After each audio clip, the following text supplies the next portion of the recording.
Hi there. So I thought I'd make a video for this one showing how to use our calculator to find some information about some normal curves. So we're going to start off finding a proportion, giving a data value, and then afterwards we're going to work backwards and find a data value given a proportion. We're going to use two different functions on our calculator in order to do that. So before we begin, I'm going to point out a couple things here. First one is that for every single one of these, we are going to draw a nice normal curve and we're going to label it.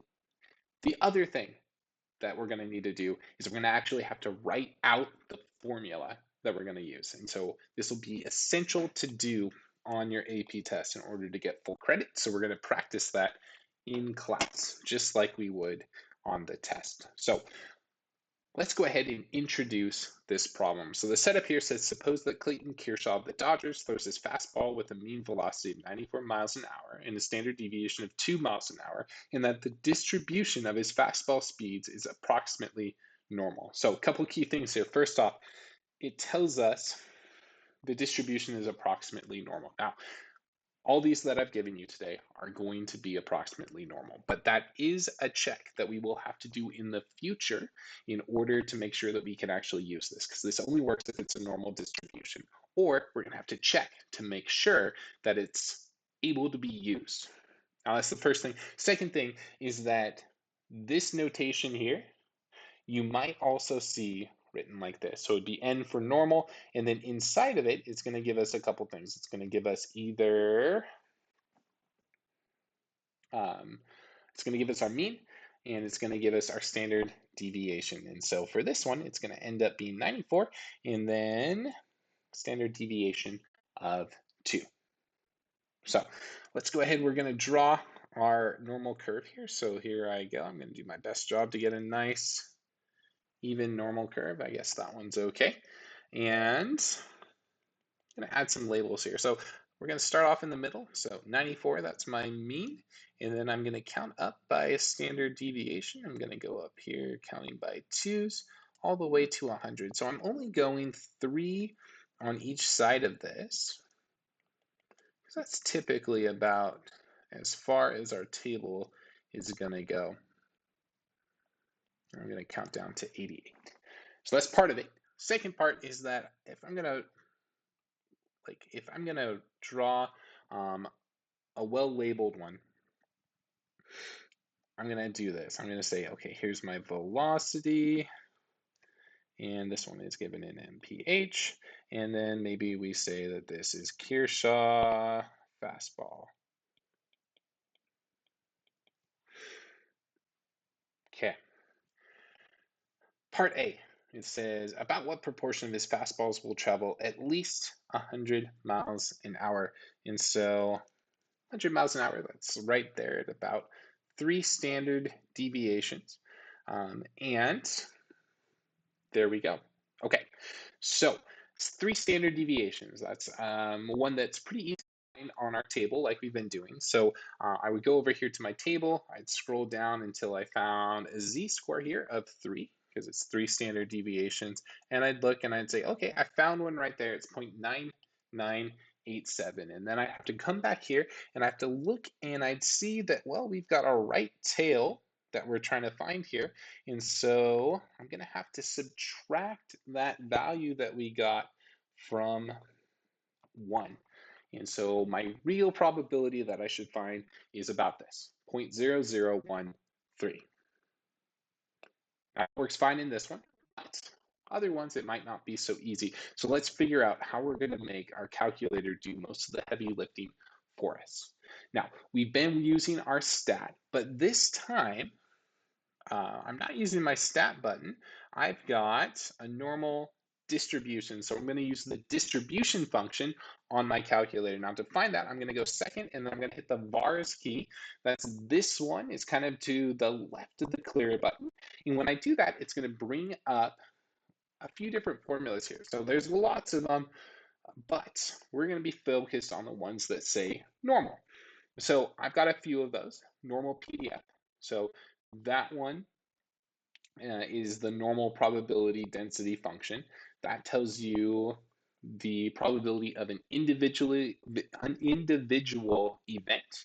The second one, this is the one we're going to use. This one's called a normal cumulative distribution function. And so that's the one that's going to give us the nice tail in one of those uh, either the right or the left directions. And then the one below it, we'll use it a little bit later. That's going to be our inverse normal in order to find what that data value is. So let's go ahead. We're going to select CDF here. And it's going to ask for a few things. It's going to ask for our lower, our upper, our mean, and then our standard deviation. So we're going to enter those in here. So lower, that's 100. That's the left side of here. So L for lower, L for lower, L for left. Upper, I don't have an infinity, so I'm just going to put in a really big number here. So I just hit 9 a few times. My mean, this one happens to be 94. And then our standard deviation is 2. And I'm going to head and hit enter. And check this out. I look at this and I get 0.001349, and yeah, that's exactly what we were thinking here. So the last thing I'm going to do in order to kind of finish this off is I'm going to say, okay, what did I type in my calculator? Well, that was normal CDF, and then I typed in this, right? 100, 99999, some crazy large number, and then 94, and then 2, and there we go. The other thing is, maybe we should tell that this is my lower bound, this one is my upper bound. Mean and standard deviation. Okay, so that's what's going to go in there, and we're just going to kind of write those out each time. So there we go. This one's all done. Nice job. B, it says what proportion of fastballs will travel less than 90 miles an hour? So once again, I am going to draw my normal curve. Now I'm going to kind of cheat here because I can.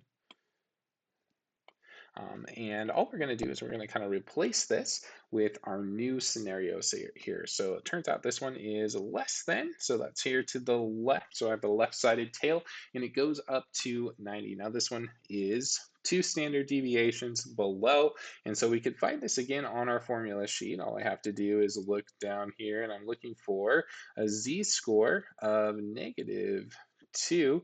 And where is that? Right there. Looks like it's 0.0228. So hopefully that's what I get in my calculator here. I'm going to go ahead. I'm going to type in what I think we are going to be writing here. So I got normal CDF because I'm looking for the area in a tail, and I'm going to feed it a few things. First off, my lower bound this time, I'm just going to put in a really negative number here because that one is technically off to negative infinity. Now my upper bound is 90, my mean is 94, and my standard deviation is 2. So I'm going to plug all this into my calculator here and see what I get. So second vars going down to normal CDF. By the way, you could also hit the shortcut number 2 on our calculator. That'll take us right there. And let's go ahead and enter this. So -99999, comma, 90, comma, 94, comma, 2, enter, and check it out. Exactly like we were thinking here. So 0, 2, 2, and it looks like 8. There we go. There's my proportion. Oops. Right there. By the way, each one of these, remember, refers to a percent. So this one is 0.13%, and this one would be 2.28%. Okay, here is the other great thing about being able to use our calculator on this is because I have a left and a right bound, or a lower and an upper bound respectfully, all I have to do is put those in. So I've got my same distribution here. This one's between 93 and 95. So 93 looks like it's right here. Love it. 95 looks like it's right here. So I don't have any nice way of calculating these. I would have to go and I'd have to find a z-score for each one of those and subtract it. But since I am using my calculator to do all of this heavy lifting for me, I'm just going to type in a few things here. So my lower bound here, that is a 93. My upper bound is a 95. My mean is a 90, and my standard deviation is a 2, right? So this is my lower bound. This one is my upper bound. This one is my mean. And this one is my standard deviation. And we're going to see what we get when we type this in. So second vars, I'm going to do 2 for normal CDF. And let's just type this in. So 93, comma, 95, comma, 90, comma, 2. Enter. And oh, look how easy that was. 0.0606. Or we could say about 6.06%.